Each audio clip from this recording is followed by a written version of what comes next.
Hey everybody, welcome back to the Calf Plus channel. We've got a heritage preview that we're going to be talking about tonight, and it's not your usual signature auction either, as Joe's about to tell us. But I can tell you that there are literally two separate special auctions going on, with one starting tomorrow, which is a little bit new, and also, well, let me get Joe in here, and we'll get this thing rolling.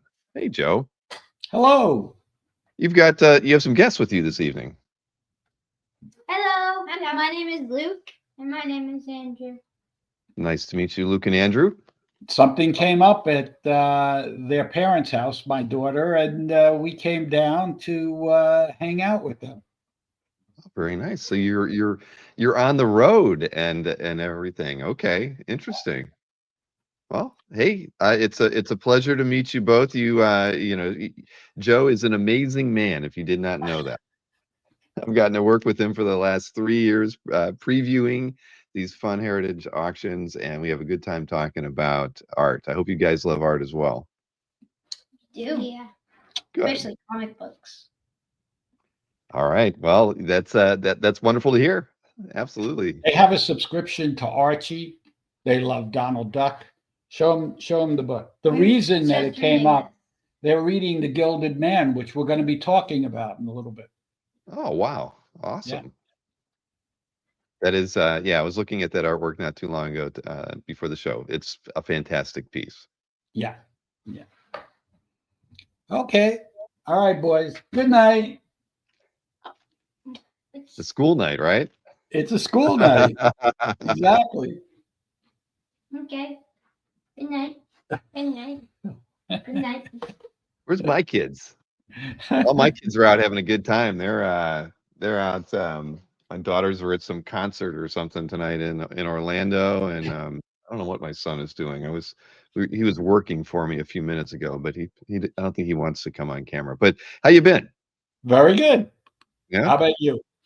Not too bad. I didn't, you didn't make it down to the collector summit, so I got to do my tour of the heritage facility and all that stuff. Yeah, I was But expecting you to talk about it on your update. I watched your update the next day. I, You barely even discussed the. well, it was kind of an afterthought. I had the images all loaded up and then I forgot about them, and then I was looking at my notes and that was the one thing I hadn't scratched off, and I was like, ah, shoot.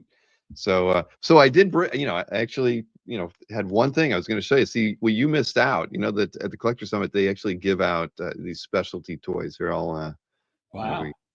I don't know. Somehow they pay some guy to make these custom figs, and I got some weird golden age guy that's dressed like a jester.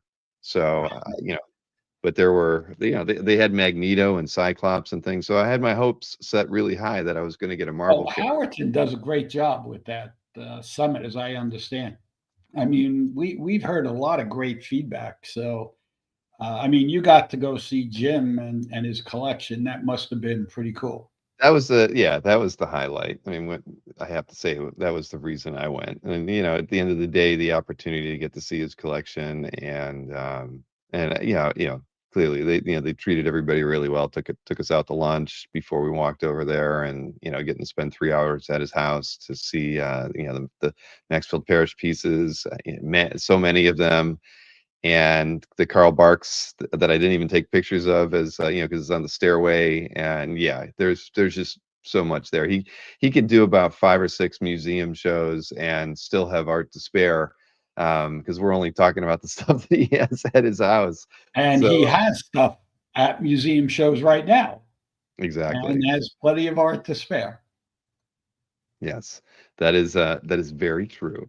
But we had a really good time. Definitely. The show was interesting, and there was some art there. Not as, because Bashar was there. He was the primary guy, but Richard Evans was there as well. He had a few pieces behind him. A couple other vendors had a lot of animation related stuff from Dragon Ball Z and those types of manga or animation shows and things, and so it was cool. But definitely Jim's tour was the highlight of everything. I actually shed a tear when I saw the Frazetta cover at the top of the stairs. It's weird seeing a piece of art like that. you just know so well, and you never think you'd see an original like that. I mean, I didn't feel that emotional when I went through the Frazetta Museum, which was a lot of fun to do. But you see that one piece, and it's shocking. Yeah. And he has two of them. He has the other one as well, the one with the giant planet and everything else. Yes, Yeah. exactly. Yeah, and you can see the Dark Knight cover, all the EC covers, up there. I mean, my gosh, it's yeah, and then all the Robert Crumb artwork. Oh man. Who would have And the guessed? Wally And he Wood, has a little the whole Wally wall of Wood Robert Crumb covers. underground. Yeah. All the mad art, I mean, is amazing. Mhm. Yeah, yeah. The remarkable one was the X-Men 107 cover that was in the bathroom. I was like, oh my gosh, that's one of my grails right there is the X-Men 107 cover. I got to see it at least. That was a highlight. I forgot about that. But in the same bathroom, there was the first appearance of Luke Cage, and I mean, there's just so much amazing stuff there. There was an X-Men 94 page on the wall. You've got an X-Men 94 piece in this auction. You name it. It was remarkable, and I've now I can cross that off my bucket list of things that I've been wanting to do for the last 15 or years or so. But Okay. Well, let's see what might end up in his collection and or a lot of other people's collections. exactly. Right. So, well, how about I show that schedule? Because there's kind of a wrinkle with this signature auction Yeah. starting Very tomorrow. important. Right, and it's the Howard Lowry collection. For those of you who got catalogs, you'll notice that there were two catalogs in the shipment that came out from Heritage. One being the Lowry collection, and then the standard, signature auction after that. But the Lowry collection starts tomorrow with a live floor session, and then a non-floor session. So what time is it? Starts at 11 a.m. Central. Central, So 12 noon. o'clock Eastern. Yep. And then again at 2:30 Eastern tomorrow will be Right. the no floor. Yeah. So Yeah. so it starts tomorrow, and then the main stuff starts on Friday, and then again Right. on Because Sunday. Thursday will be the comic books. Let's not forget. And we've got that incredible Superman 1.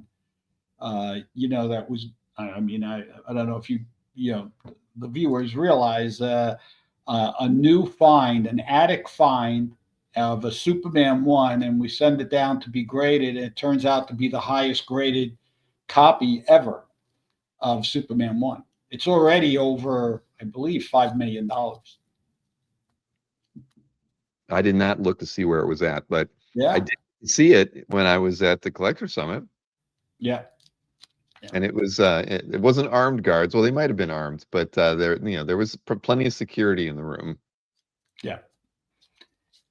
But yeah, so we wanted to make sure So everybody yeah, was so all aware. day Thursday will be comic books, and then Friday will be the platinum and the floor session of the original art. Yeah. Exactly. So make And sure everybody shows up tomorrow. And it was difficult. I didn't want to just do Lowry pieces at the beginning of the review, so they're interspersed. So don't think this is in order of the sale.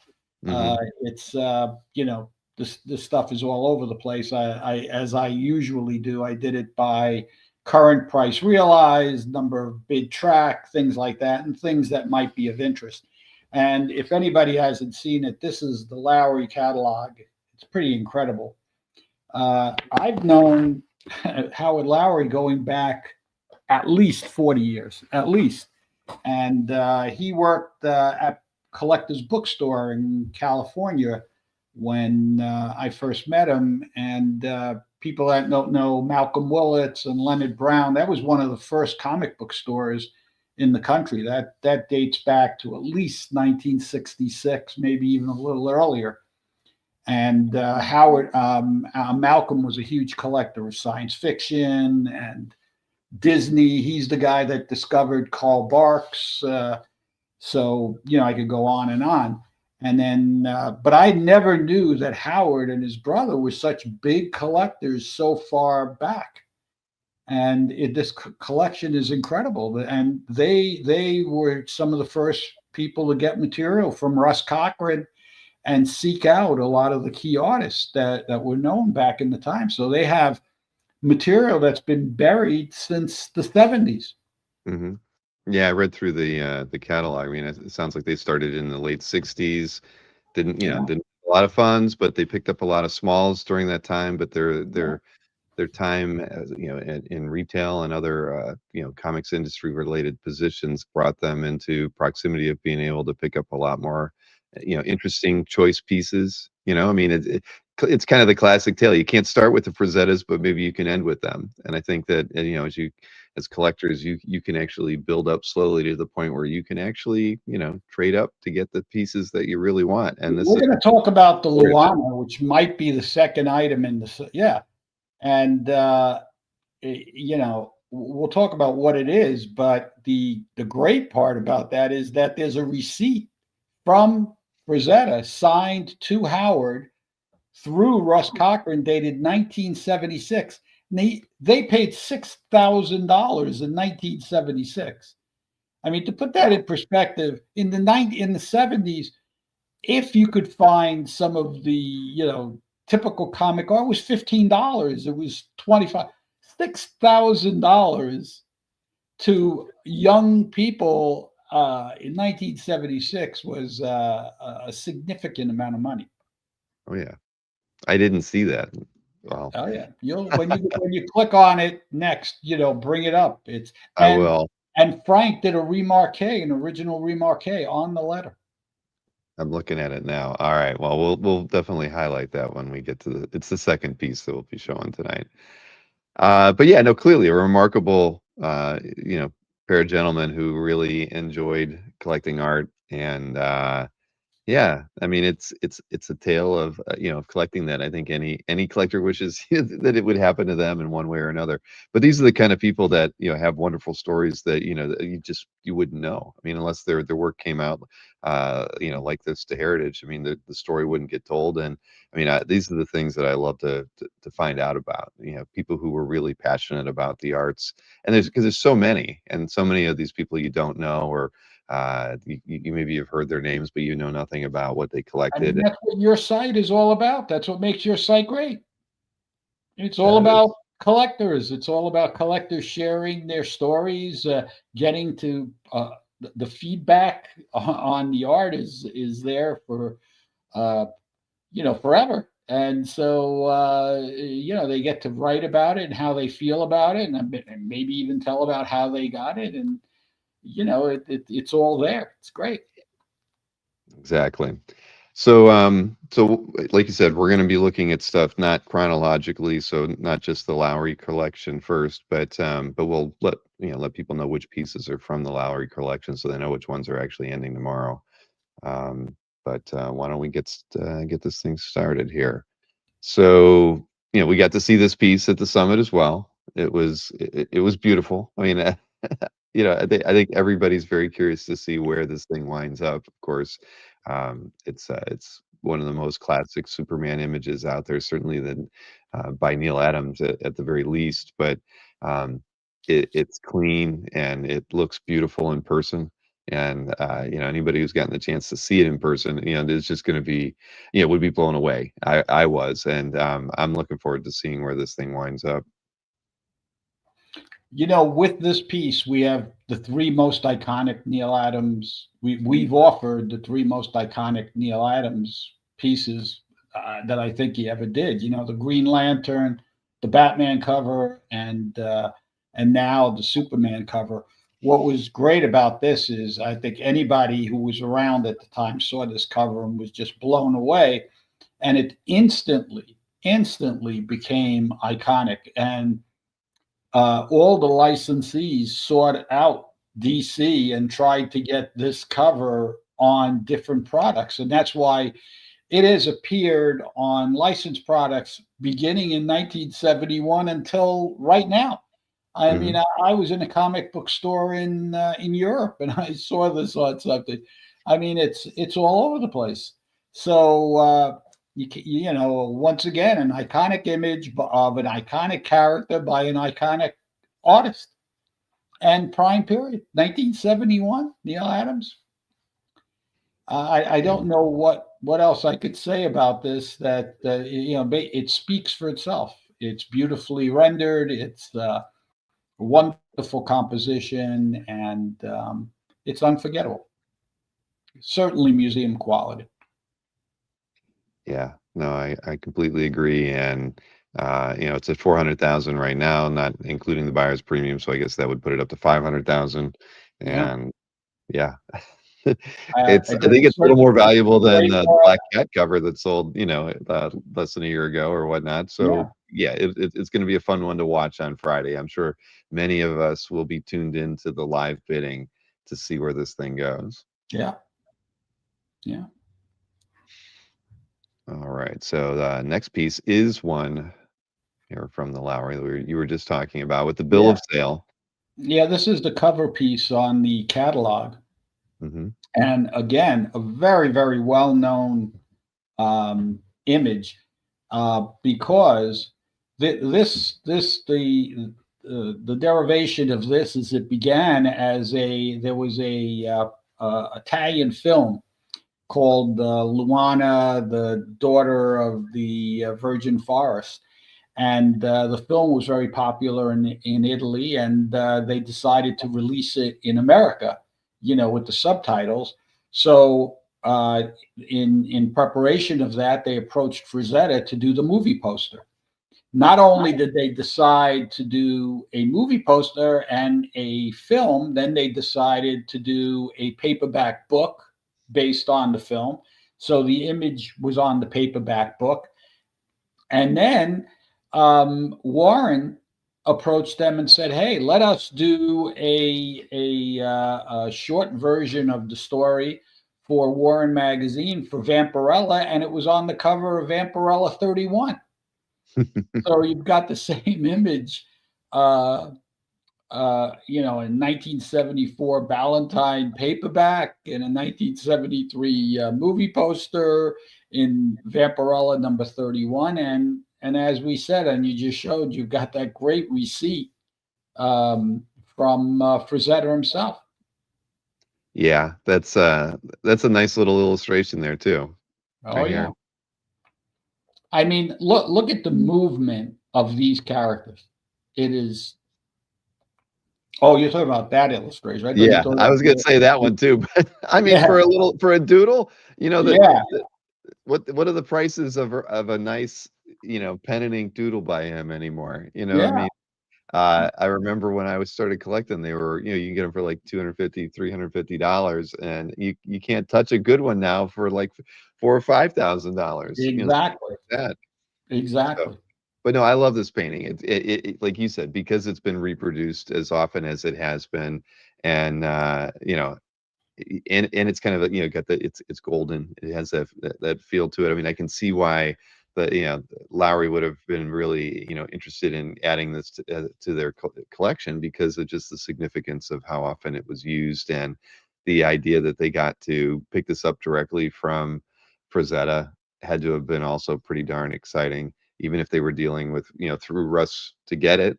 At the end of the day, what a monumental accomplishment, right? To add something Absolutely. truly, yeah. Absolutely. And you look at this, it's so classic Frazetta. I mean, look at the position of the lion and the chimpanzee and of Luana, you know, pointed towards the right, angled towards the right. And then just jutting out from between the legs is the leopard going to the left. But the feeling of motion that you have when you look at this is incredible. And that's what separates Frazetta from everybody else. It's I mean, nobody could say this is stiff in any way. It just speaks um, volumes, and this is early on. I mean, it's just great. Yep. Nope. I agree. And it's already so it's basically at 650 something, with the buyer's premium. So that'll be and that's tomorrow, right? This is one that Yeah, we're gonna yeah, see go in the morning as part of the live bidding. absolutely. All right. Now you had to throw a Burn X-Men page in here. Well, I wanted to change it up. I could have done nothing but No, And this I is from want a to talk about it as usual. right. I mean, it's a classic story. I mean, I want to, a lot of these they're all my favorites at the end of the day, but I still love the early burn run with the team. And this is a great one. You get Sunfire in it. They're trying to, sneak into the base and all that. And I mean, come on. It's awesome.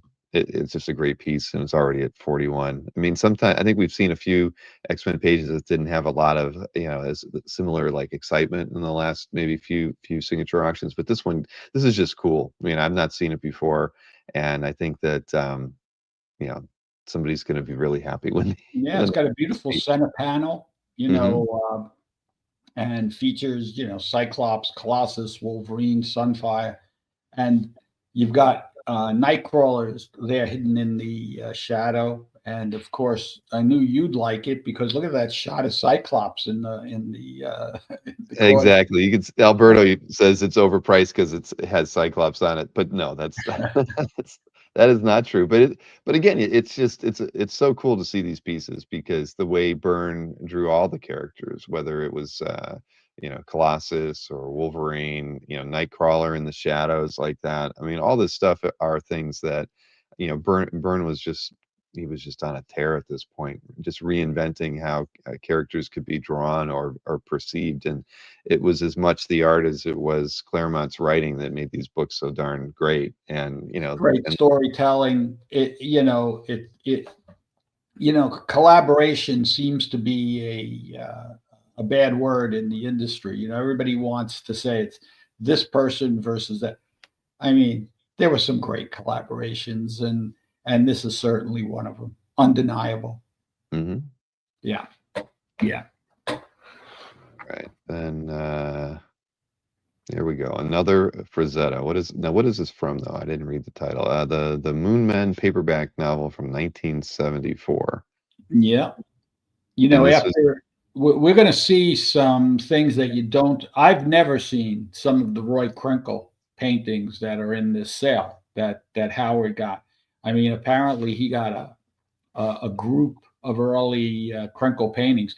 So the earliest Krinkle paintings go back to 1962 when Ace started doing the very first Edgar Rice Burroughs reprints, and then Krinkle, who wasn't a color guy, he was a fan favorite, so that's why he was recruited, and he did the layouts, the inks, and then Frazetta came in and did some of the color.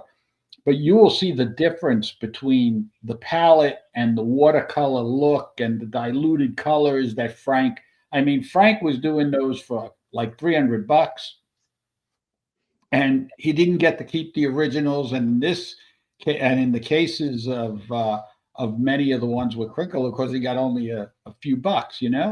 So, but look at the difference in the palette just a few years later when he was doing his own work. You get into the classic, deeper colors, very cool looking colors. You get dynamic body positions. You get the whole room painted, and the great creature. I mean, only Frazetta could come up with this stuff out of his head, and each one of them looks totally different. So you've got it all here: the lovely female figure, the rich, moody atmosphere, the way he does the floor, creating the depth, and then has the staircase going up and away. You put this up on the wall. It's just beautiful. Yep. Nope. I completely agree. It's Yeah. gorgeous. All right. What would be a signature auction without a nice McFarlane Spidey page here, right? You get the Marlin big is image so there in the hot. first panel. It's unbelievable. I mean, interior pages going for $200,000, and I don't know what this is. Where is this one at already? That's at 105, so it's at 130 right now. Oh, you they are know, 131. Yeah. would it surprise you if it hit 200,000? Yeah. This issue marks the return of Venom, in the three-part story arc. Beautiful, that, classic McFarlane, the close cropping, the hyper detail, the incredible, truly incredible poses. Spidey's in all three panel. You got really three kind of splash panels there. So yeah, it's a beautiful page. I don't know what more I could say. No, I mean, I can see why this one's really desirable. I mean, the last panel, the close up of Spidey. I mean, the amount of detail in the costume that's rendered here. I mean, Yeah. you might not get that much detail in some of the covers that he did from this run. So you get that image right there, and then the first one with him swinging through the city like that is just incredible. You just McFarlane drew him so effortlessly, right? I mean, he's literally just holding the webbing between his fingers basically while he's really in this dynamic movement, and that's why people love McFarlane. I mean, it Yeah. just was really a different way of looking at Spider-Man. I mean, I'll say it again. McFarland has become the Dicko of our era. Jim Lee's like the Jack Kirby. hmm Yep. He's not doing any more art like this, certainly. So his output is limited. Yeah. Nope. I completely agree. And we So. have several good McFarlane. I didn't, you know, do. I could have done 6 or 7. And remember, when you're doing that, if this page is in platinum, it means that there's still more that are in floor. Mhm. So they're not all consecutive. Right, there's a Excalibur cover. I mean, yeah, nice. Yeah, some good stuff. I really haven't had the chance to look at anything outside of what you sent me. I've been so busy. We had the Comic Art Live this weekend, and hopefully I'll have some time the next 2 days to. You're always saying you're too busy for me, but that's okay. I forgive you. Yeah, but I'm not too busy to sit down and talk. But now here we go. Here's the Karl Barks piece, right? I That mean, these lovely children were reading the book and wanted to talk about, and I really should have kept them in here so that they could have discussed.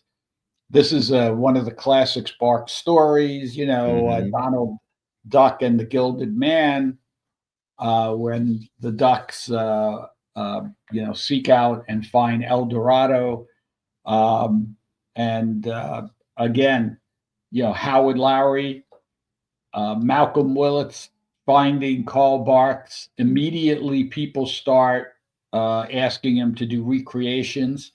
mhm. And Howard apparently got one early on, and this is one of the largest ones, beautifully done. I mean, the lighting, the detail, everything about it is beautiful.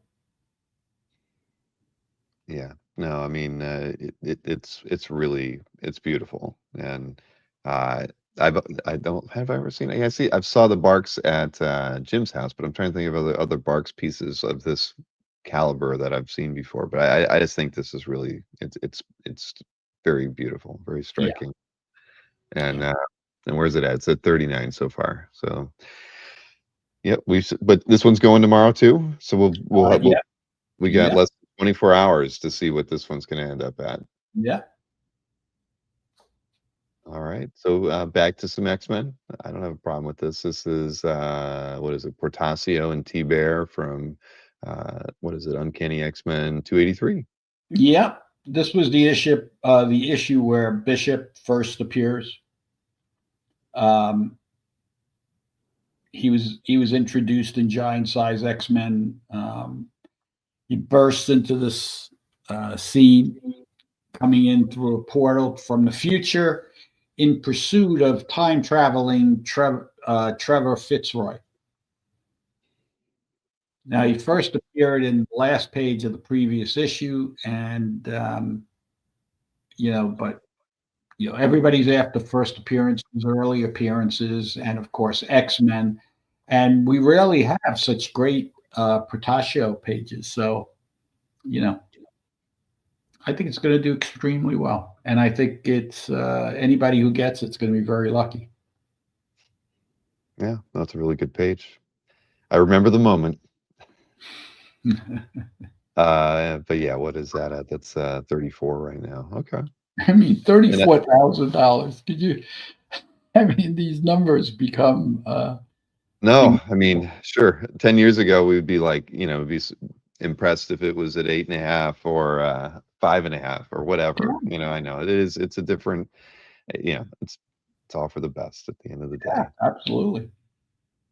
All right. Now this one I didn't get a chance to read anything about, but I zoomed in on it to look at it, and it's a remarkable illustration. But you got to fill me in on who the artist is and what it was used for.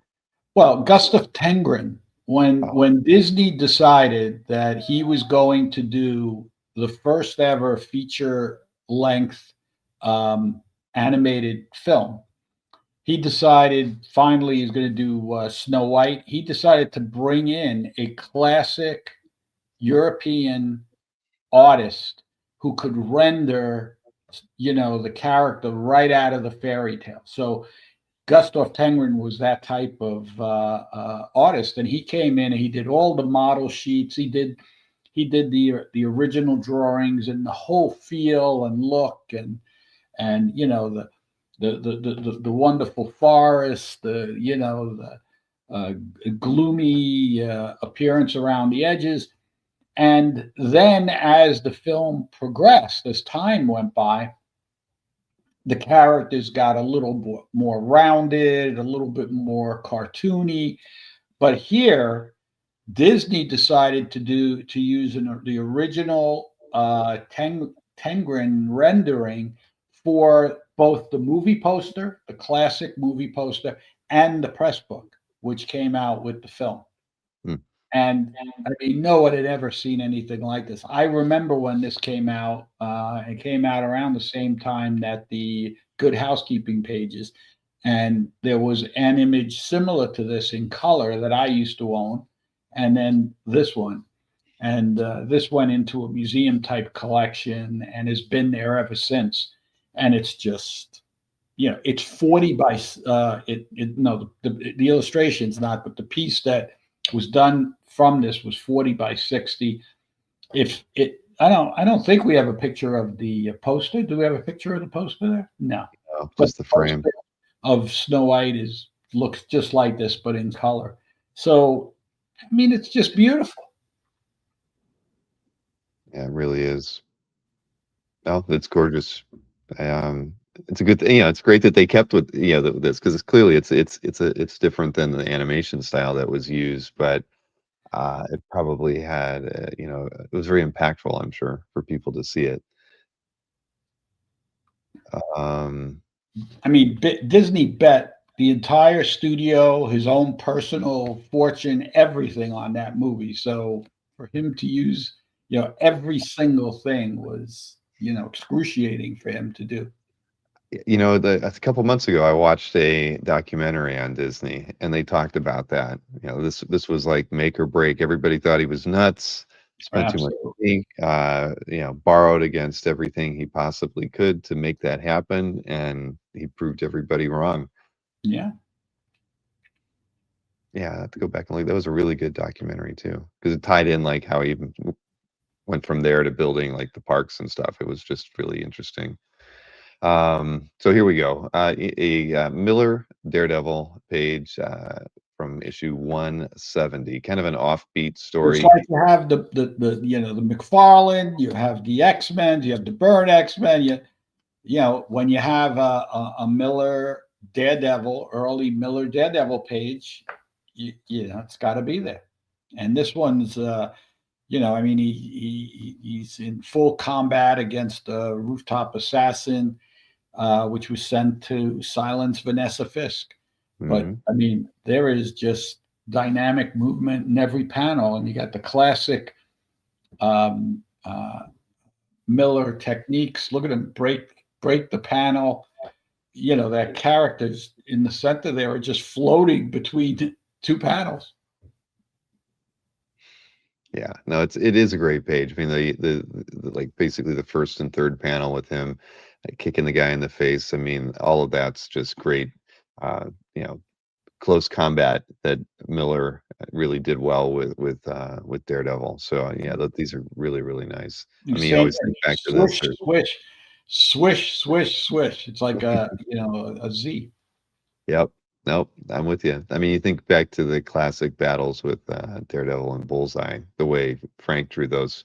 They were they were intense. I mean, reading those books as a kid, Mhm. uh, yeah, I mean, you felt every punch. I mean, it was yeah. That's why you can go back and read these stories anytime, and they're as impactful today as they And were I'm back sure then. everyone's aware that, as the series progressed, Miller was doing more and more writing, layouts, basic stuff, and Klaus was doing the finished pencils and the inking. Mhm. And but this is early on where it's mostly Miller, you know. Yeah, and so we're 35 there. Yeah. Uh, this is in the in the Lowry collection too, right? Yep. Yeah, I think that's a nice Bama. I was Yep. Kezra and I had when we got there for the dinner. I forget the gentleman's name, like Tim Reed, maybe. Remember his wife was Kelly. He was a pulp and pulp art collector. And his Oh, favorite, the Mealy Pulp Collection, the Doctor. Yes. yeah. Oh, no, it wasn't Neely. I did. He was actually at the same table as us. Neely was awesome. He's yeah, he loves his pulps. That's Oh for yeah. sure. Uh, That collection is going to break. I mean, I'll tell you right now, it's going to break every record. That's the greatest collection to come to market. So certainly in the modern age. Um, He's down here in Florida. We may try to invite ourselves over so we can see his art collection. I know he's friends with Stephen Korshak, who sets up at OAX as well, and so I'm thinking we need to work out a we need to work out a road trip just to kind of get a better feeling for what he has. But very very nice gentleman though. I mean he actually helped conduct part of the tour that we were on. He yeah, talked the pieces yeah. and talked about why Heritage was good to consign with, et cetera, et cetera. It was, and I got to see him meet Jim because he came in after we got there at the table and they had never met before. And he said, "Who are you?" And Jim introduced himself. He was like, "Oh, Yeah. it was fun." But a Obama piece. I mean, this when you think about his work on Doc Savage. I mean, this is like classic, exactly what you'd want out of one of these pieces. And I think it's a remarkable piece. Uh, I mean, I'm sure anyone that's familiar with Bombers already knows this, but he redefined how, the whole character was drawn. The Man of Bronze, he took that almost literally, and then tried to come up with ways to really show off, in different glows of light. And he used this like everything was in a different, you have a cover that's really red, another cover that's kind of green, another cover and this one is classic because it's the Man of Bronze, and this is really bronze. And he really exaggerates the widow's peak. He's got the shirt, so giving it the impression of a superhero, and that's how he redefined James Bama. I mean, if you were reading paperbacks in the '60s, the Edgar Rice Burroughs, the Shadows, the Doc Savages. I read all that stuff when I was a kid, and I mean, everybody that was what everybody was reading. Hmm. Oh yeah, and the covers sold those books well. Yeah, nice 20-inch image. Yeah. All right. Now a another Another Frazetta piece Lowry. here. Yeah. This one's is this let me see, I didn't even read the description on this one. Is this one of the yeah, from an Edgar Rice Burroughs Oh yeah. illustration. Okay. Sweet. I mean, look at that. That's just This is classic. Pellucidar. Yeah.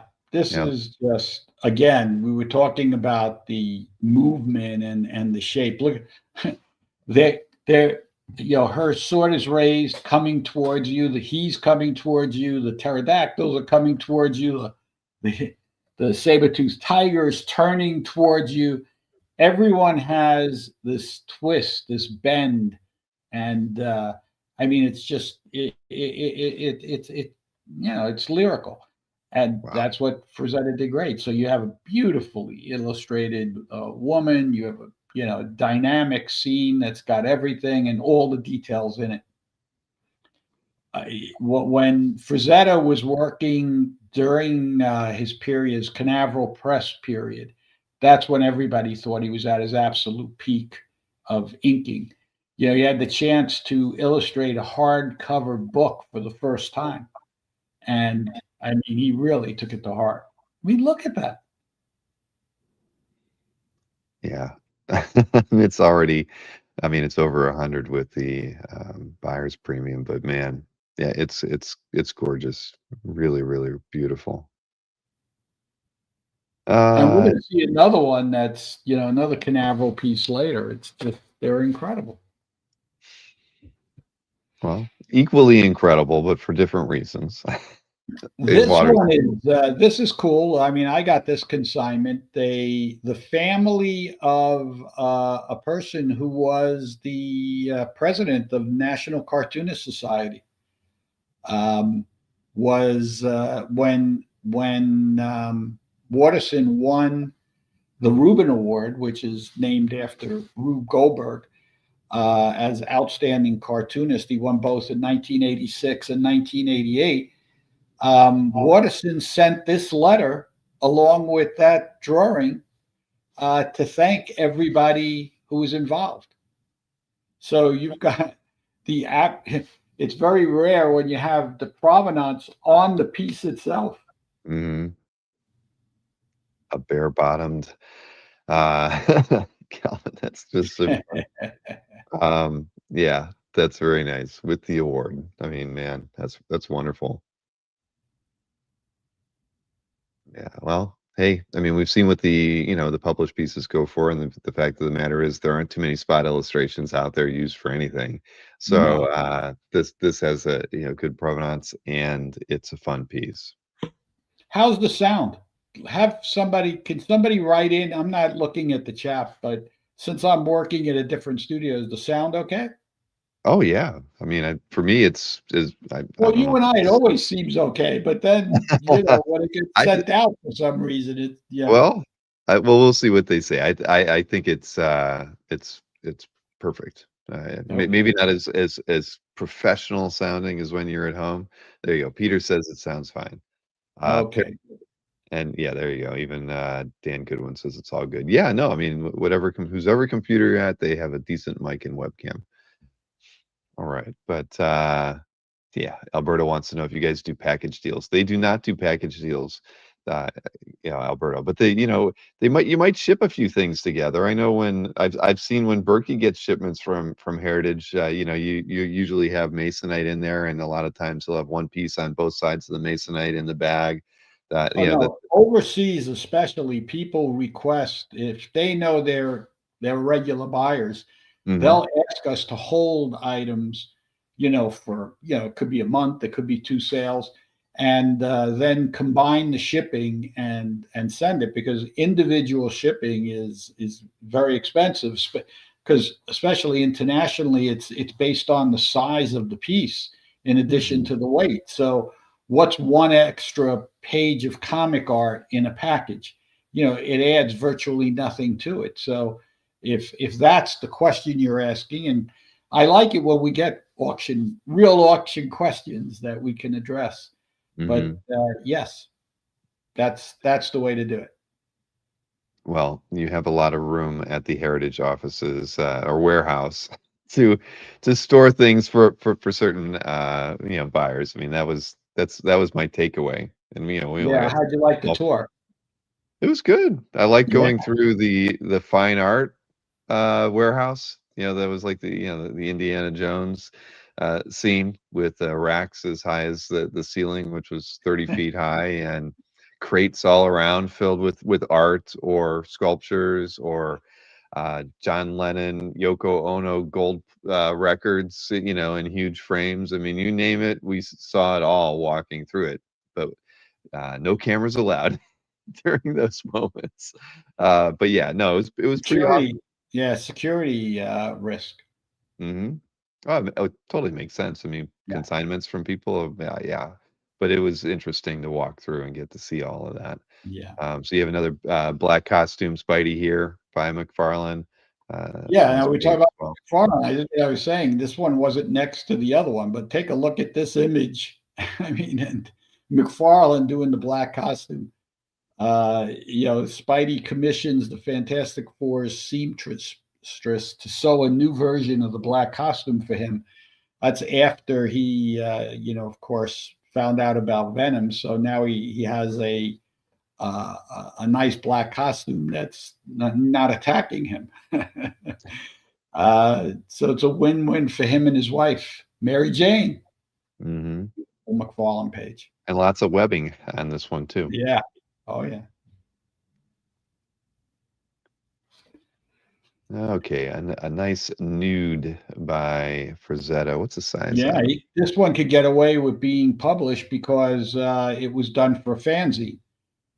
People may not realize that one of the most ardent fan bases and loyal fan bases are the Edgar Rice Burroughs people.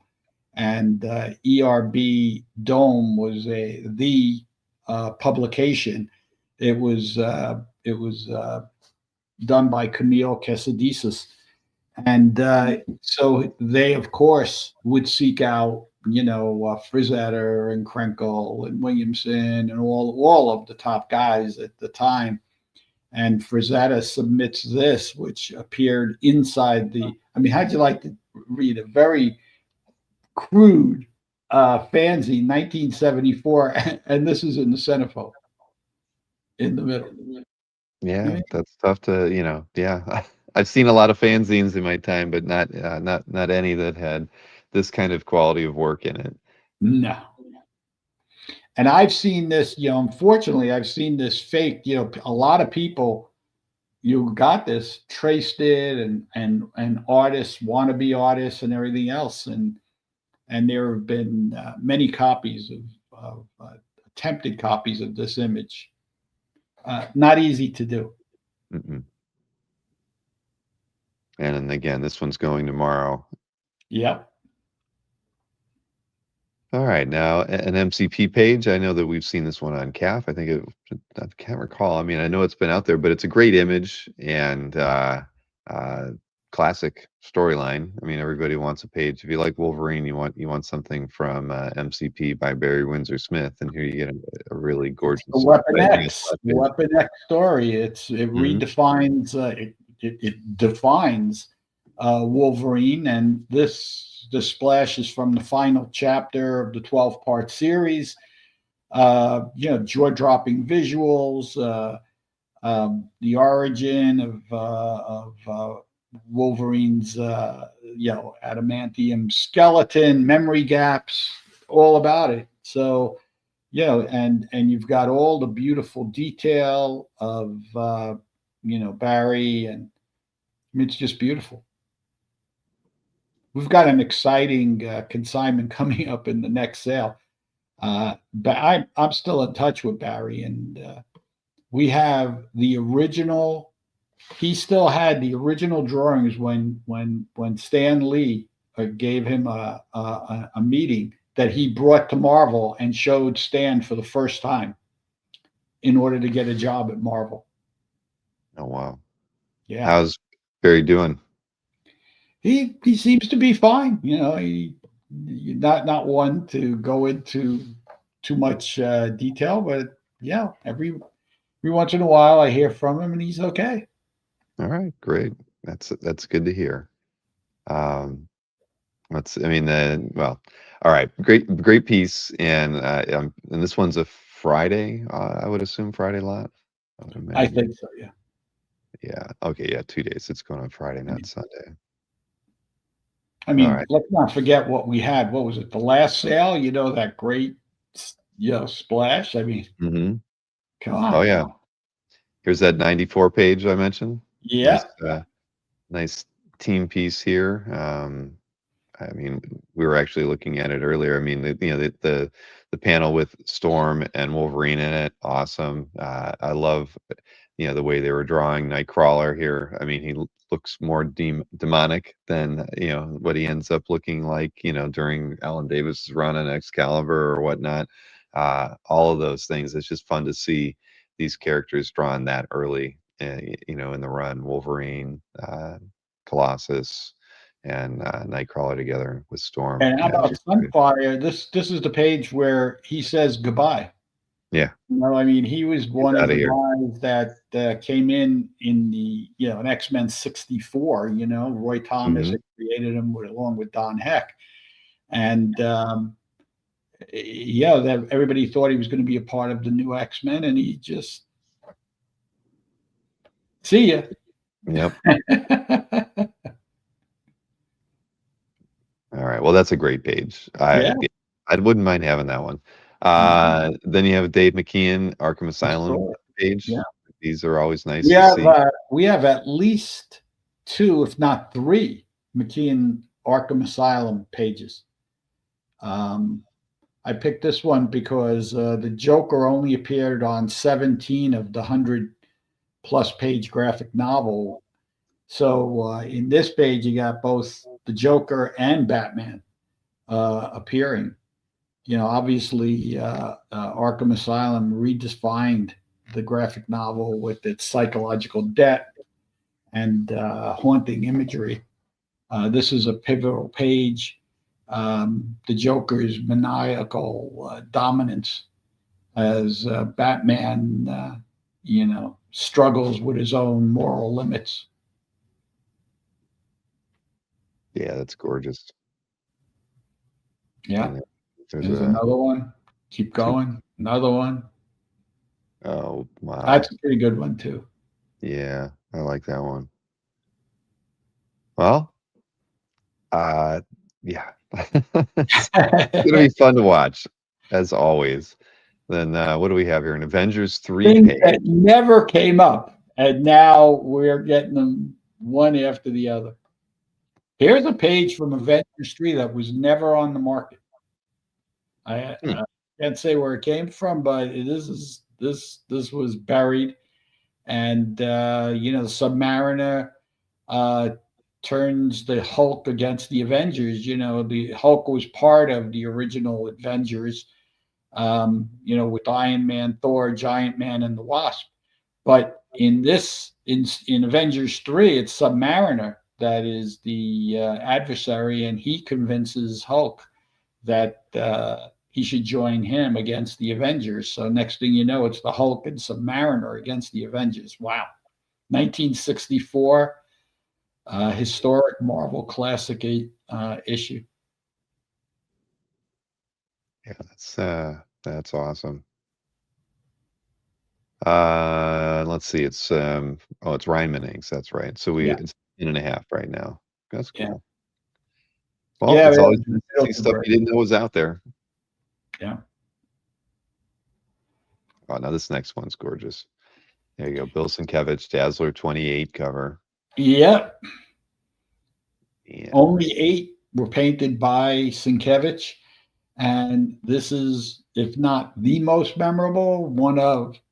Um, Dazzler was quickly developed by Marvel and Jim Shooter because they were approached by what was it, Casablanca Records, right? And they wanted to do a multimedia, movie and thing to take advantage of disco, which was, of course, was exploding. So they came up with the Dazzler. Um, Unfortunately, the projects never went ahead, but the comic book did. So well, that's a stunner. Sienkiewicz did some great work on those, even though it was limited. But boy, yeah, uh, and that one's already at 19. So what's that with the juice? 23.5. So yeah, that one's going to do really well.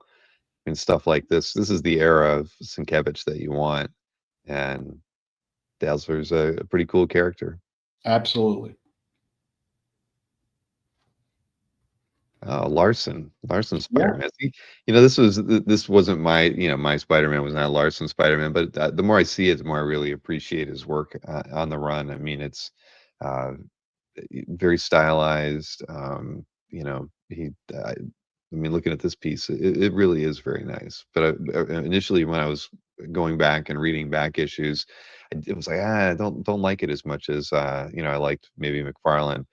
but the more I've seen Larson's work, I think he made it his own. And I mean, look at this page; it's phenomenal. Yeah. He, I like Eric Lawson. He's one of the nicest guys, and he's a great artist. And he's the guy that just keeps plowing forward as an artist. Like he never stopped drawing. He loves what he does, and obviously very talented.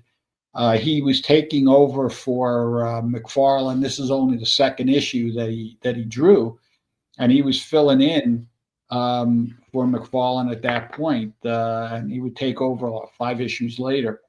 Not only a great image of his version, but a rare survivor. He had a fire in his home, and a lot of his artwork was destroyed. That's why there's not a lot of Larson on the market. And you could see, of course, the McFarlane influence, but like you said, he was able to incorporate his own style, and next thing you know, it's undeniably Eric Lawson. Yep. Nope. I agree. And this is inked by Al Gordon, very Yeah, accomplished inker too. And we're 15 and a half. Okay. Oh, Peach Momoko. yeah, She's popular these days. yes, she is. And we have got a great selection. I don't know how many pieces we have in the sale, but I would guess at least a dozen, including one that's like uh, 6 feet tall or something, or 3 feet tall. A couple that were done with invisible ink. Some. You know, this one's great. This is from Heavy Metal Tarna, and she adds her touch, which is just unmistakable. This Euro Asian um, influence. Yeah. You got a Wonder Woman cover as well. And I'm not sure what that's from. Axe Eve of Judgment. And yeah, this looks like an early illustration of hers. Yeah, 2010. Her style's changed a lot from when I first started seeing her work out there. That I always did like her, just her illustration style. I mean, this is this kind of stuff that most people aren't familiar with. But when she first started, appearing at New York Comic Con, and you'd see her work online, and it was heavily just pen and ink with not a lot of color or little dashes of color. So this isn't even kind of the stuff that I remember seeing when I first discovered her. But yeah, cool. It's cool to see a piece like that, because those pieces, these right here, actually you never see them on the market. So Yeah. that's cool to see. No, it's a yeah. I don't want to say she's an up and comer. She's there, but things that the influence is definitely being felt throughout the whole market. And I see a lot of these covers are related in this Axe Judgment Day Wow. issues. Okay. All right. Now this is another Lowry piece, right? Yeah, there's a couple of Vallejos that he's got. I picked this one because for those that, again, there are some things that were like iconic. The 1976 Tarzan calendar by Vallejo is considered, classic, if not his most recognizable work. You know, one of, if any, and people absolutely love it. This appeared in the calendar, and it first appeared as the cover from a Burroughs paperback. And Burroughs had Neil Adams doing covers, they had Vallejo doing covers, and this is one of the earliest, and absolutely prime Vallejo. I mean, people would have killed to be able to get a calendar piece back in the day. Oh yeah. No, this is cool to see. I mean, a lot of vintage Vallejo stuff does not come up that often, and when it is, they're more, like you said, they're calendar pieces from his Olympian Olympics kind of poses and stuff, and getting to see some of his work for paperback covers is just really nice. I mean, this is very, free flowing, you know, beautiful, imaginative, a wonderful piece. Again, tomorrow. Right. Yep. Early Barry Windsor Smith. Can you get this? What is this? Conan 23 Yeah. from 73, the title page. No. Actually, in regards to Barry, this is not really early. This is absolute prime.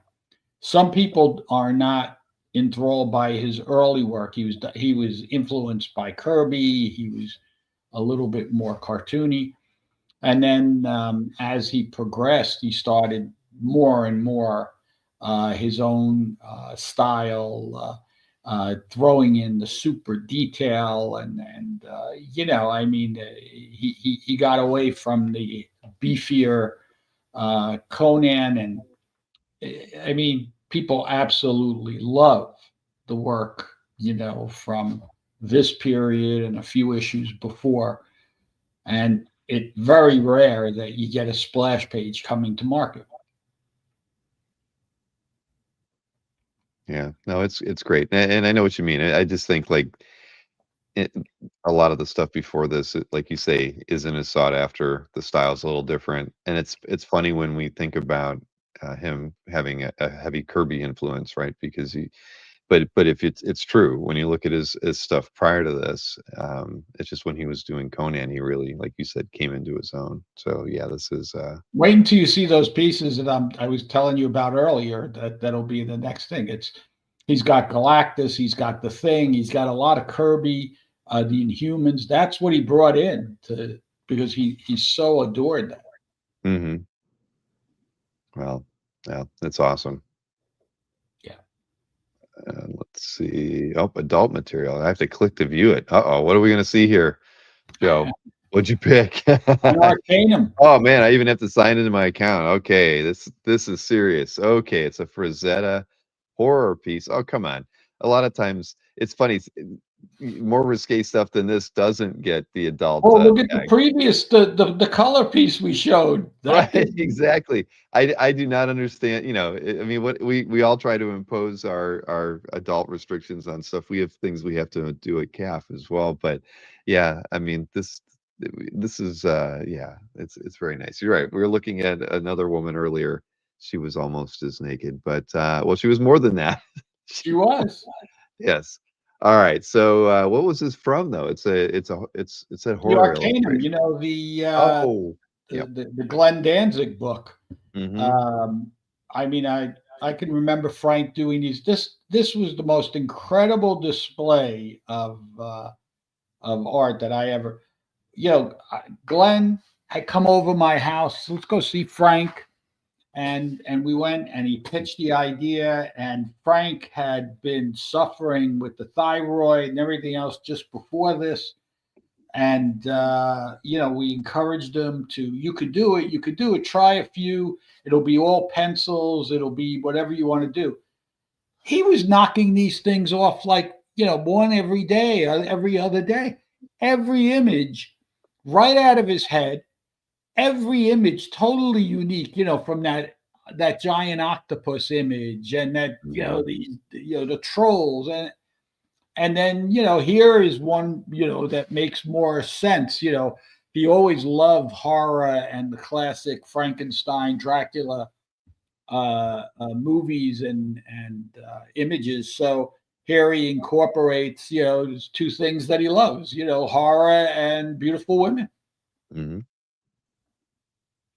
Wow. 15 and a half. All right. Yeah, and this might be, I think this might be also Larry. It is. Yeah, it is Lowry. I thought I remember seeing it in the catalog. Yeah. Wow. So this is Frazetta and Krenkel. Yeah, now this is what we were talking about earlier. Here's a 1963, very early, and there are some even earlier ones in the sale. And this is Krenkel was the guy that Ace sought out and wanted to do the covers for the Rice Burroughs paperbacks, but he immediately sought out his friends to help him, and Crinkle did the thing, and this is even credited. So there's no question about this one in the book. Frazetta is credited on the cover. Well, it's fun because it has the crinkle composition, and the coloring isn't something you would necessarily say Frank would do on his own, but because it's kind of bright, it doesn't have that kind of a more muddy quality to It's some of the This colors. is what I was telling you. Compare that to that paperback cover we talked about Right. earlier. This is really watercolor. And it may not be watercolor. I have to look at them because Frank liked to dilute sometimes his oils and use them as watercolor, and other times he actually used watercolor. So it depends on his mood. But here you have a Crinkle, Frazetta piece, Edgar Rice Burroughs, Pellucidar, which is, Journey. Basically, for those that don't know, Pellucidar was Journey to the Center of the Earth, and they discover a lost land that still has, dinosaurs and mammoths and saber-toothed tigers and forgotten people, on and on. And very engaging. I remember reading them all. They were great. That's a great image. Really Yeah. nice. And the cover. Okay. Yeah. I saw this one early, and I figured, you just don't know what these pieces are going to go for, but having it be almost at 80,000 with the buyer's premium right now is pretty spectacular. All you got to do is say Frazetta Canaveral plate, and boom. Yeah. I And look mean, at that. just examine any of them and look at the inking and and the virtuoso ability to make marks, and every single little nuance is there. Amazing. Yeah, that's incredible.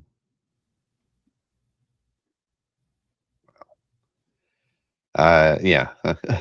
It's Now, is this, yeah, this is Lowry again too. See, I don't remember seeing this one in the catalog. I would probably Yeah, flip that, but $62,000 wow. dollars. You know how many different people, artists were inspired by those Canaveral plates and Mhm. Rosetta at this point? You talk about Adams, Kaluta, Wrightson, Bolton, Mark Schultz. It goes on and on and on. Uh, and they're just jaw dropping when you see him in person. I mean, the great thing about Frazetta is that he created images that worked perfectly on small formats, like the paperback covers. Paperbacks were only so small, so large, and yet the amount of detail and nothing was lost. And he still was willing to dilute. He would not compromise. He would get yelled at all the time. You got to use darker inks. You got to, we have to. He would dilute his inks. He would, make very subtle strokes, very subtle with the brush, and you know he didn't care, and they reproduced beautifully. Mhm. Yeah. No, this is it's 1965. special. And by the way, if anybody's interested in this type of thing, Lowry also had a complete collection of the books, the novels, and everything else. They're all going to be available in this sale, and those go pretty reasonable. So you could have the original books and the original paperbacks that these appeared in. Well, back to Had some to include Marvel a Jim Lee, X-Men. Scott Williams, X-Men page when you get it. So here it is. This is, yeah, 270, Yeah, and nice. Well, these aren't affordable anymore. If they ever were. Uh, but yeah, no, that's great. You get Warlock in there, nothing wrong with that. it's the artwork from the first part of the Extinction Agenda crossover. the New Mutants. Boom Boom, Richter, Warlock, as well as Storm, Stevie Hunter are attacked, and with a beautiful, sexy half-page splash. Yep. And if you're into the swimsuit issues from Marvel, you're basically getting that in spades here with the there are a few swimsuit book collectors out there that love getting art from those. So look, we're sticking with mutants here. We get a Rob Liefeld X Force 2 Deadpool page. Well, you got to go when Deadpool is still steaming hot. This is from his second appearance. Not only does it spotlight Deadpool, it also has two other classic Liefeld creations. Garrison Kane, aka Weapon X, not the same one as Wolverine, and GW Bridge. But nice shot with Deadpool in it. Yeah, I saw some Deadpool pages when I was at Jim's house too. Including a cover? Uh, Oh no, he doesn't have the cover. I He wants don't the think cover. I didn't see the cover. Yeah, The yeah, you're interior right. pages, yeah. You're right. Oh, this is a nice one. Yeah. From the title page from 177 for Frank Yeah, Miller, Daredevil. That's great. a great shot of Stick. One of the Miller's contributions that still resonates. Yeah, I mean, yeah, this is wonderful. This is like everything I'd want in a Miller, right? You get a building facade in it. You get some hand lettered work on it as well, and then you get a great image of Daredevil as well. And Stick was And cool. then you get the counterpoint, the character against the dark, and then the other character against the light, and Mhm. he enhances the shadows again on the character in the front, and then the character in the back recedes, and he's got that beautiful that vertical that diagonal splash of black that sets it all off. Yeah, it's funny. I mean, it's almost amateurish the way they go about like lettering, the Miller and Jansen and and everything on here, but it just so works, with the storyline and the way everything else is drawn. I mean, with Hell's Kitchen and the little inset panel and everything. Yeah, this is gorgeous. I really like this one. Huh. Yeah. Oh, here you go. This is Lowry too, right? By the way, yeah, Lowry had collected a lot of the art for the Topps trading cards. So you have Mars Attack. He's got Batman. He's got some historical ones, and all done by Norman Saunders, who, of course, was a pulp illustrator, and he worked on these cards.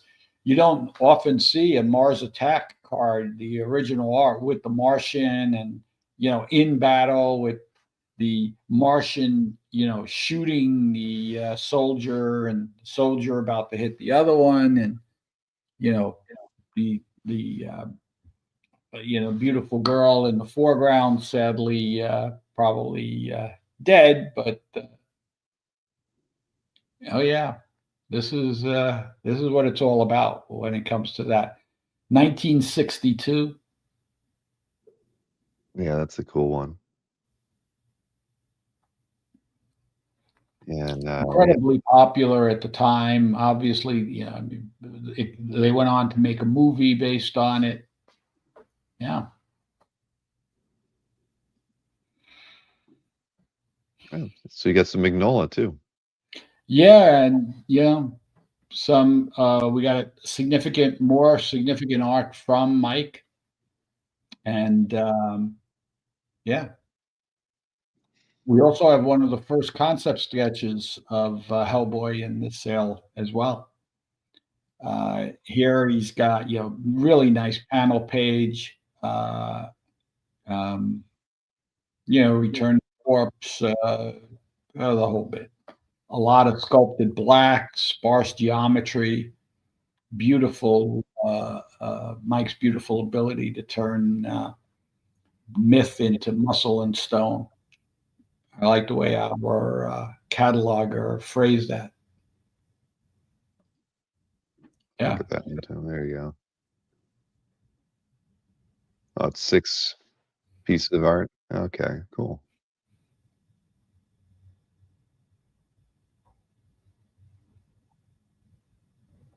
I mean, wonderful concepts. Yeah, that's awesome. Yeah.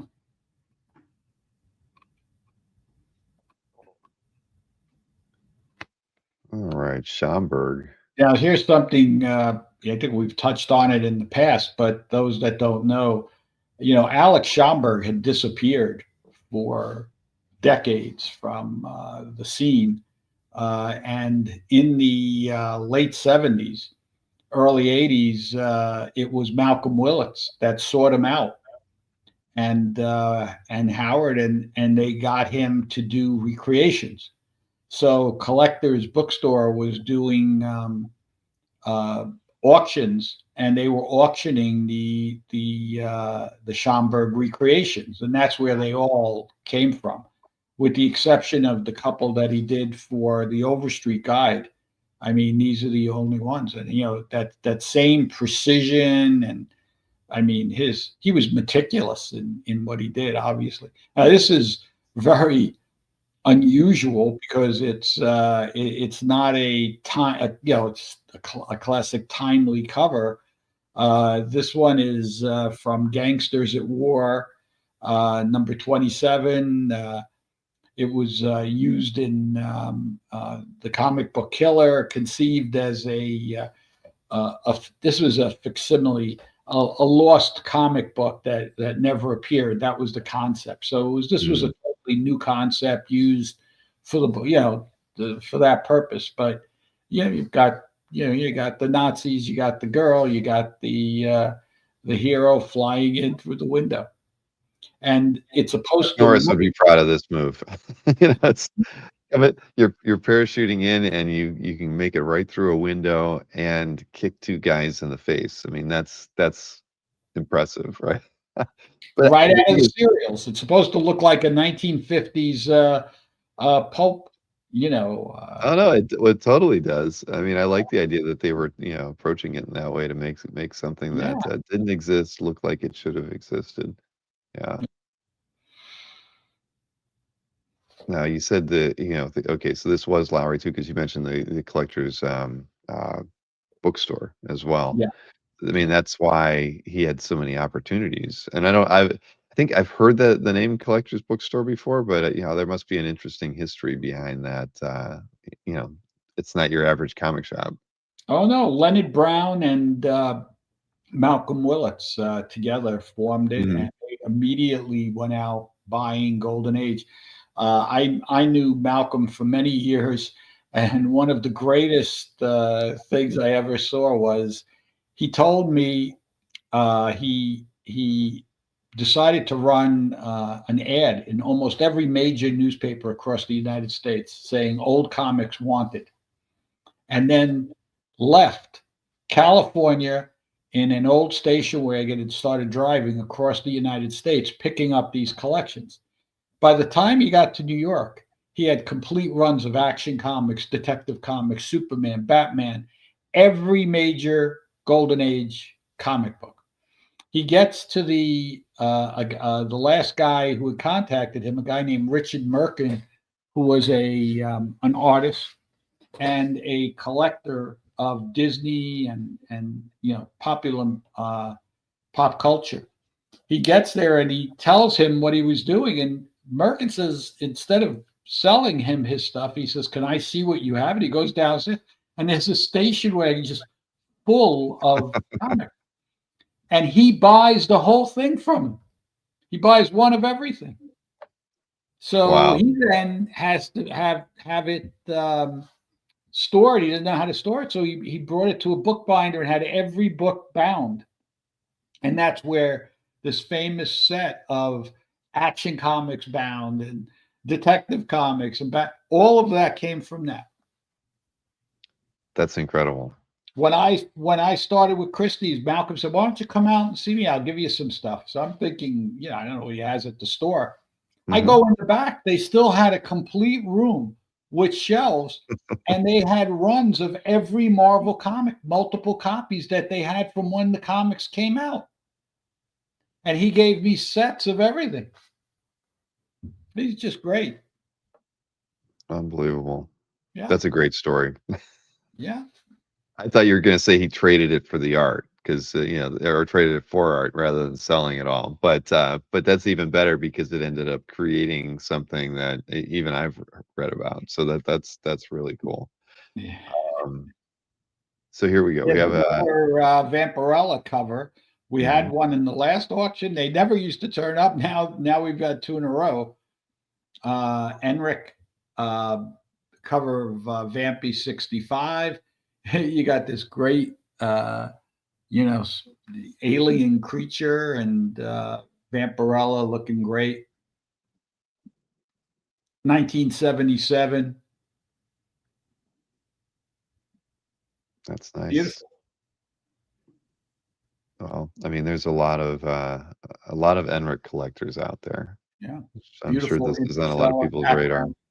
I mean, listen, him and Gonzalez, yeah, the two most beautiful Vampirellas. Hmm. All right, Kirby Sinnet Here's you don't see FF55. many pages from FF55. Classic Kirby Sinat, absolute peak period. Um, this is the Silver Surfer in his first appearance since the end of the Galactus trilogy in Fantastic Four number 50. And this is a memorable image where the thing grabs the surfboard, thinking he could just break it in half, and boom, it just flies away from him. This begins the like a 3-part, 4-part story where Doctor Doom ends up taking the powers of the Silver Surfer, which climaxed in probably like issue 57. And it was just you know incredible Kirby storytelling and art at that period. Yeah, that's a great lockjaw in there too. But yeah, the surfer with the thing is the best. Yeah, That's fun. we have a page from 44, the Inhuman sequence. Or I think I might have that featured as well. All right, Sal Buscema, very hot. Ton of people love Sal Buscema. Early 70s art. Defenders number 11 cover. The original Defenders all on the cover. Silver Surfer, Namor, Submariner, the Hulk, Doctor Strange. Um, yeah, you got it all there.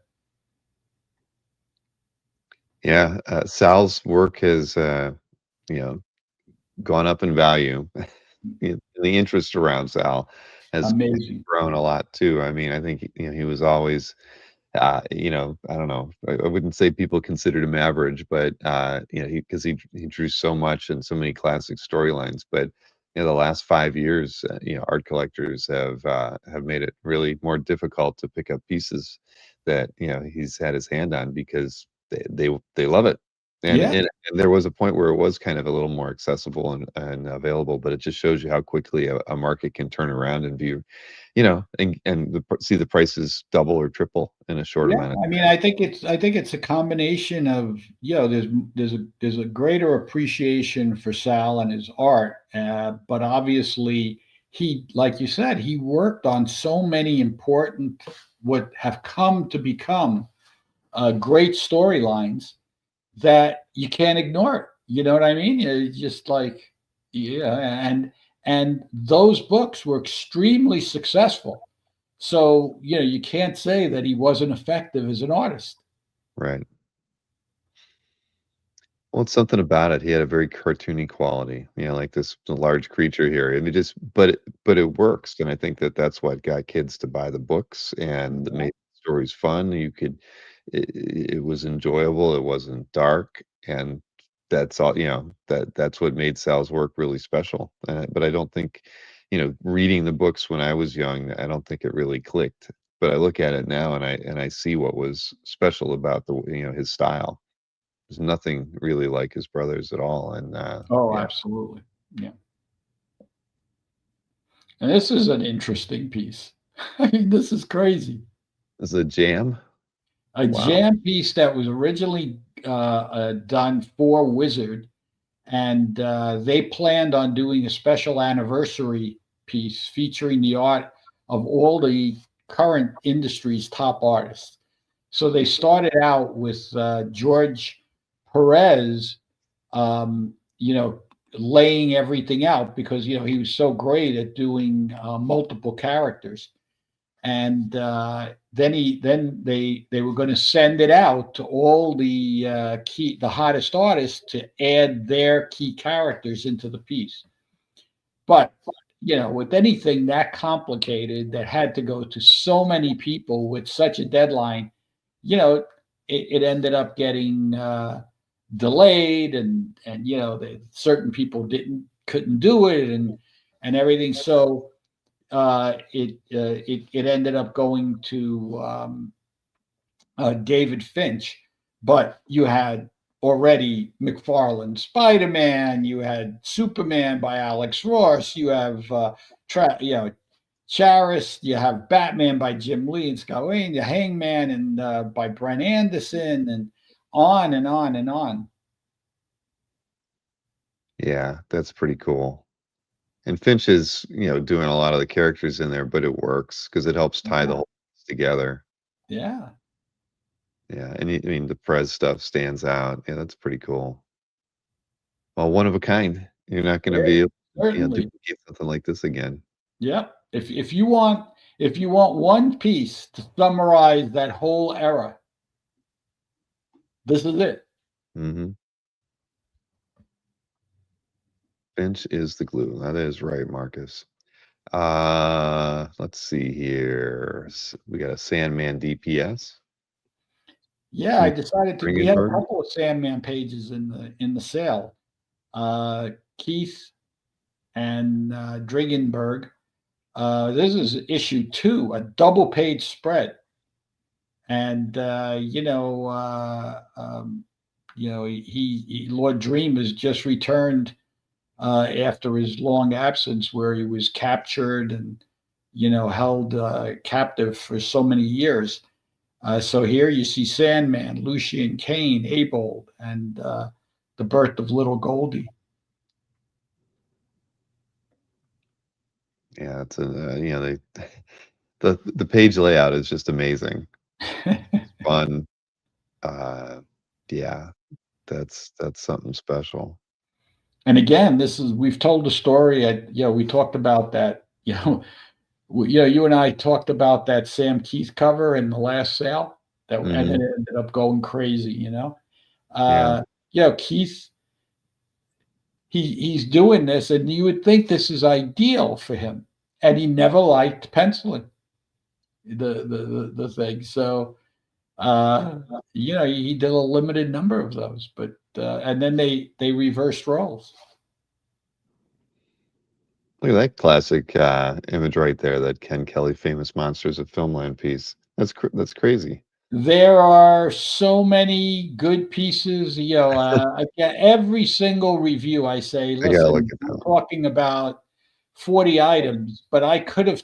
There's over 1,000 items of just art in this sale. It seems Huh. we keep trying to cut back the number of lots, and but there are fewer and fewer comic books and more art. So this auction has over 1,000 pieces. When you're only covering 40, you could imagine what I didn't talk about. Wow. That's really Yeah, cool. yeah, I might throw a bid on that one just for fun.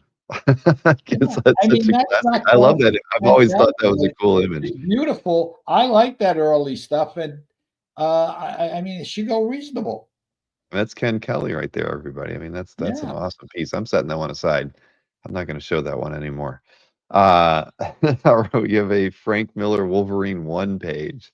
Yeah. These are awesome. I mean, and look, it's already at 72. It was 90 with the buyer's I premium right mean, now. I wasn't going to cover this because I already had two other Miller pieces, but it's $72,000 already. Yeah, I mean, I mean, I this is can't leave out one of the top items of the sale, and money wise. no, that'll I'll be curious to see where that goes. That's such a great image. Wow. Yeah, this one's I should track that one. I want to I love this series, and yeah, this is really a nice page. I mean, just that even that panel right there, man. That's great. Yeah, I Wow. mean, Logan wakes up in an alley off of the Ginza, beaten, broken heart, and a head full of shame. Mm-hmm. Great line. All Yeah, right. here's a new to the market piece. I mean, look at this. Cassette. Yeah, Swamp Thing 52 cover. Yeah. Whoa. That's incredible. So here's Swamp Thing, his entire visage, engulfs Arkham Asylum, and you see the Joker, Two Face, the Floronic Man in the bars. You see the look. Take a good look at those. Uh, yeah, the windows. You see that? Mm-hmm. That's great. Yeah, you I mean, look at the work in this. This is part of Alan Moore's run.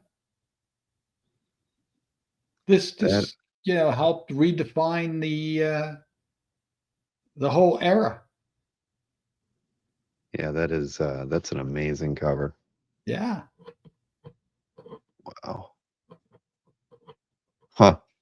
Well, it's only 4,300 right now, but yeah, it's Yeah, I got a mean, lot of room to go. There's this, got to this, be a lot of people this interested isn't a now. $50,000 cover. I mean, I don't know what is today. I don't know. We're gonna find out. Yeah. Oh, I gotta resubmit. What's up with that? Oh, there we go. Okay, Tales of Suspense 59, Kirby Page. You got lots of cap on this one. I don't know if Alberto's watching anymore, but look at that.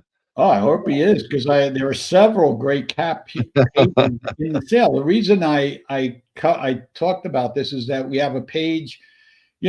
Captain America's first Silver Age appearance was in Avengers 4, of course, but we never um, saw any pages of that. But they made the tryout in Strange Tales 114, where it was actually the villain, the acrobat, that was dressed up as Captain America, and they just wanted to, get a feel for how that would be the reaction to it, and it was fantastic. So then they decided to bring Cap back, and he comes back in issue, Tales of Suspense number 58, but in where he now has half the book. But in 58, it's drawn by Don Heck and Dick Ayers. This one in 59 is the first full story, and it's by Kirby and Chick Stone. So beautiful art.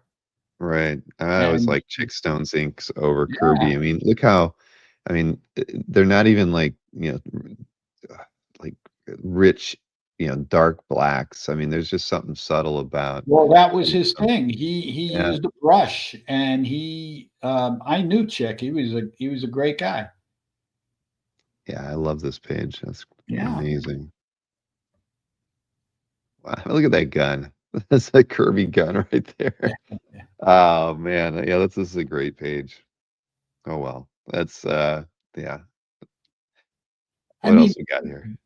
one panel to the other. I mean, just classic when Kirby was on a roll. He'd go from one panel to the next, rolling into one direction, standing up in the next, diving across in the next. Mm, I mean, he didn't. You didn't get cheated when Jack Kirby did a page, of Captain America. You could tell that was just one of his favorites. yeah, I mean, look, he's got a pile of villains on him. Yeah, I mean, It's come on. still kicking.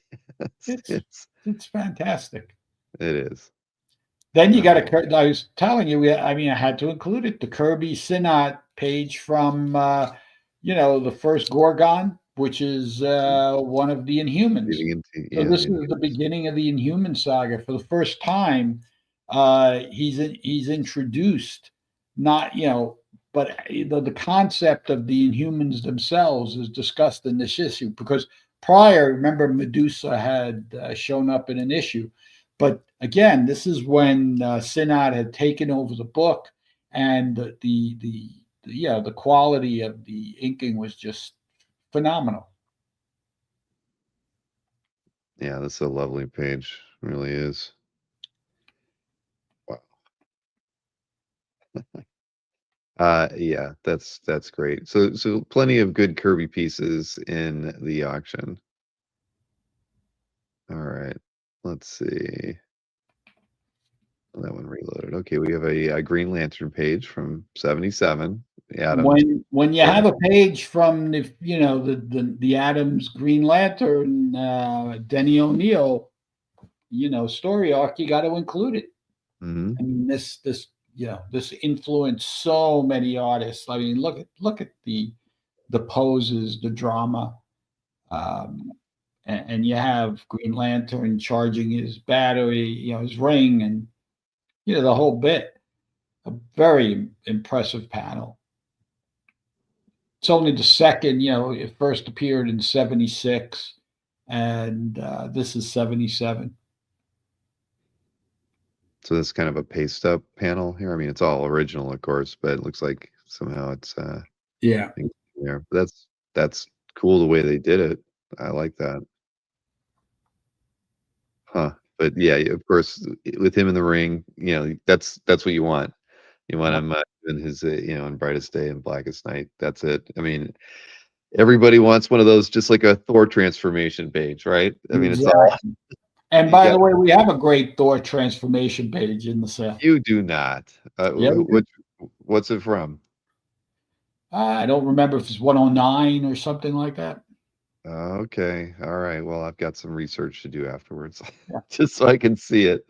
What do we have? Sikowski, a JLA, a one page. This Uh, JLA1, we have 6 pages oh, really? from Dang. Justice League #1. This is the equivalent back then of, Fantastic Four one. Hmm. Remember, it's the popularity of the Justice League and the success at that point that relaunched Marvel. Wow. Could you That's pretty imagine if cool. this was a Marvel page of this historic importance? What it would go for? Hmm. And look who you have in it. You have Batman, Superman, Green Lantern, the Flash, the main villain, a chess. By the way, I love playing chess.com. Absolutely love it. I play with my grandkids. I can play people all over the world. Literally, you could play chess with people all over the world, and your friends and people that you knew from years ago.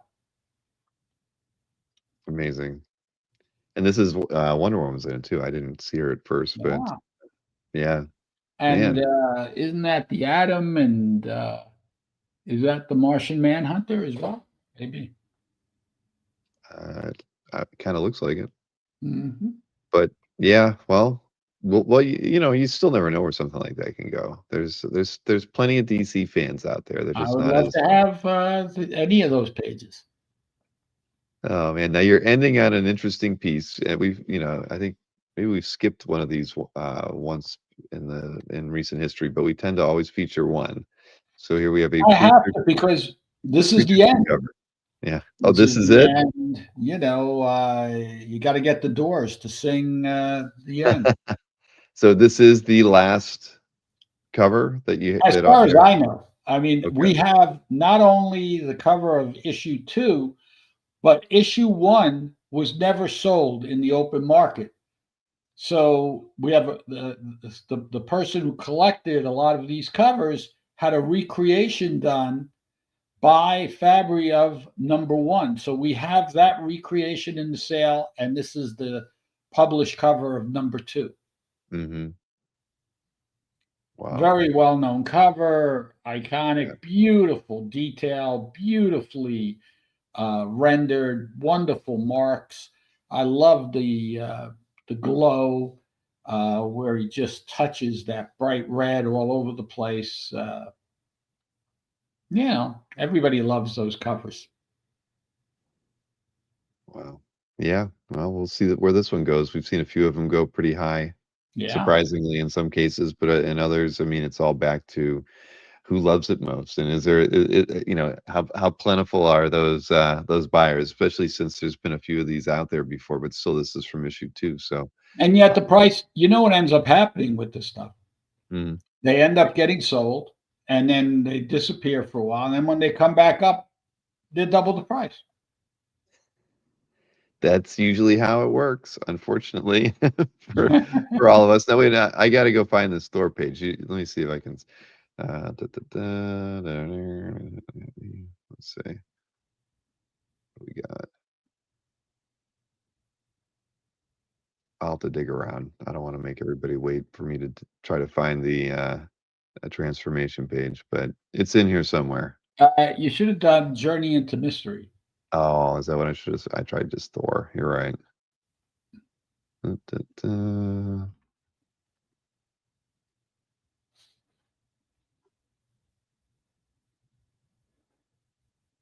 Oh, here we go. 105. Oh, that's a nice one. There you go. Dang. Well, that's better than my Kirby page. You're a lot younger than me. You should be, you shouldn't depend on me to see this stuff. Yeah. Oh, this is great.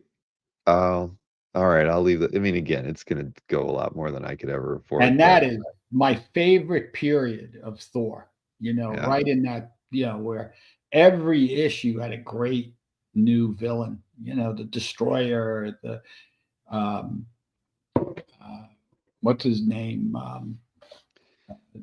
The guy, the Absorbing The Man, Absorbing Man was the best. That covers one of my Hercules. all that Oh, cover, yeah. The Journey into Mystery, one of my all-time favorite Marvel covers of all time.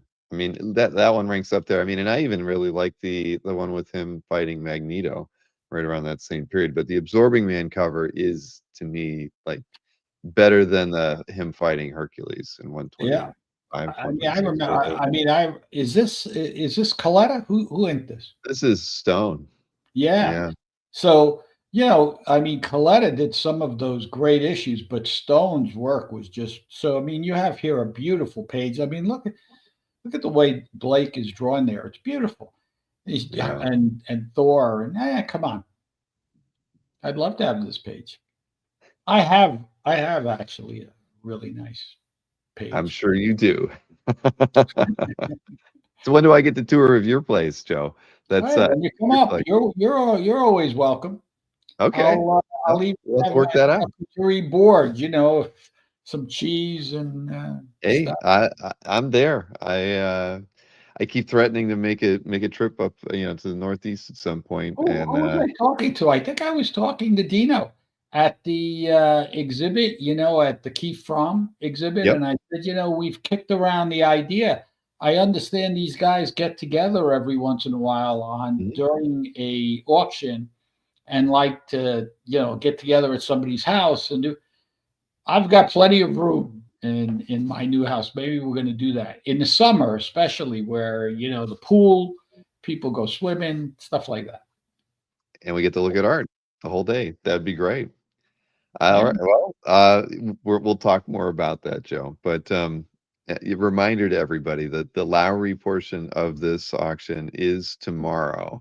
And I should show that slide again, even to remind me of the start time for tomorrow. Let's see, what was it? It was, well, noon. 11 a.m. Central. Yep. That's And 12 o'clock Eastern. some of those Rosetta pieces are going to go early, and yeah, if you've got time, you can turn yourself over to ha.com. You can check out what what these pieces end up going for, and then the main signature auction day for the live bidding is going to be on Friday, and then you have the long day on. Now, is Sunday separated by era again? Are you guys doing something like Yeah, I think we are going to have the modern era at the end again. okay? So please make sure you pay attention to that. I didn't even mention it here, but last time I think we lost. I watched your review after, and a couple of people they understood exactly, but then a couple of people thought that the auction ended and then didn't come back in because it might end at 5 and then the modern stuff starts again at 5:30. You know what I Right. mean? So Exactly. you have to pay attention. It just doesn't continue from the end of the thing. Since it's a different session, we have to have a small gap. Hmm. Well, we are doing our recap show on Monday next week. I thought it would be fun Wow. to have more of a 2 hour window to talk about stuff because we've been cramming them into calf updates for a while, and there was the Cassidy auction that was just recently in the From, and we Yeah. haven't really talked about those. We might pick a piece out of each of those auctions to talk Well, about as there's that well. one piece really sold for a lot of money, Hmm. right? There was a $50,000, I think. Yeah. In the I mean, that's Cassidy, an yeah, there was all-time two. record. The Planetary One cover, Yeah. and then the uh, why am I blanking on the on the Marvel cover by Golden? Um, I don't know. It's bad. You know the one I'm talking about with the Mhm. spider and all that. Yeah, both of those did really well. But again, it all going to a good cause. But I know for sure that Dan Dino and Nick will be joining us. But Berkey is in Vegas, so he won't be joining us. But you never know. Albert might make a surprise appearance if we can get him. Listen, Mike deserves a vacation. He's never taken a This is probably his first time ever to Vegas. Leave him alone. Hmm.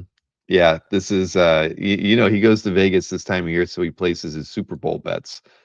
He does it every single year. He loves football. He does. Yeah. He's Obvious he's not a fanatic. Giant or a Jet fan. Hmm. Exactly. Well, he's a Browns fan, unfortunately, just like He would have been cured of that problem a long time ago. yep. Yeah, that is so true. Oh man. Well, enjoy the rest of your evening with the grandkids. It I was nice will. meeting them. And Thank you. yeah, I'll have to check the And I'm schedule to looking see. forward to seeing them all. And look, I probably won't speak to all of you before Thanksgiving. I wish everyone a very happy holiday. Get together with your families. Don't talk politics.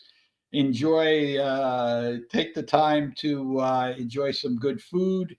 Hopefully, some talk about the auction. And I'm looking forward to seeing the other two grandkids, Augie and Lily, and everybody else up my way.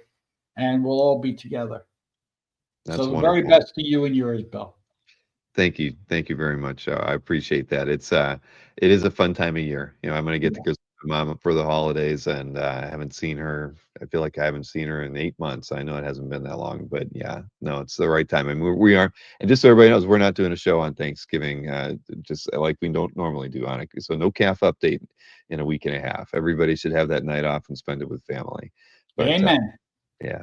All right, Joe. Well, listen, as always, it's a pleasure getting to hang out with you and everybody in the chat. Thank you for, hanging out and chilling with us. And look, just, it'll be a fun a couple days of auctions over the next, Wednesday and Friday. I know everybody will be My tuned into pleasure. those live. Thank you. And All and right. again, as always, anybody has a question, wants to know about reconciling, wants to know about consigning, feel free to get in touch with me. And you see Joe's email right there, joem@ha.com.